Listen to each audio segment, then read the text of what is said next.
আরবের এক বিখ্যাত পালোয়ান ছিল, নাম রুকানা বিন আবু ইয়াজিদ। তার শক্তির খ্যাতি পুরো আরব জুড়ে ছড়িয়েছিল। বলা হতো সে কখনোই কারো কাছে হারেনি। অহংকার তার স্বভাব হয়ে গিয়েছিল।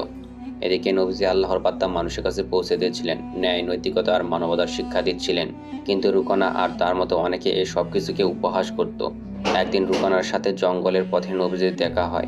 নবীজি তাকে ঈমানের দাওয়াত দিলেন এবং আল্লাহর ওপর বিশ্বাস রাখতে বললেন।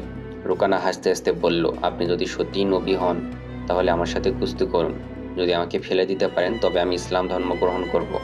নবীজি মৃদু হেসে বললেন, যদি এতে তোমার হৃদয় সত্যের দিকে আসে আমি রাজি আছি। খবর পুরো মক্কার মানুষদের কাছে পৌঁছালো। তারা জড়ো হয়ে গেল। লড়াই শুরু হলো।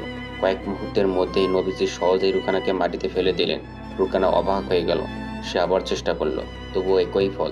দ্বিতীয়বারও একই ঘটনা ঘটলো। এবার তার চোখ থেকে অহংকার নেমে গেল। রুকানা ভাবলো, এই শক্তি মানুষের হতে পারে না, এটি তো রাব্বানা শক্তি। কিছু সময় পর সে আল্লাহর সাহায্য ও সত্যের শক্তিকে অনুভব করলো। অবশেষে সে ইসলাম ধর্ম গ্রহণ করলো এবং একজন সত্যিকারের মুসলমান যোদ্ধা হয়ে উঠল।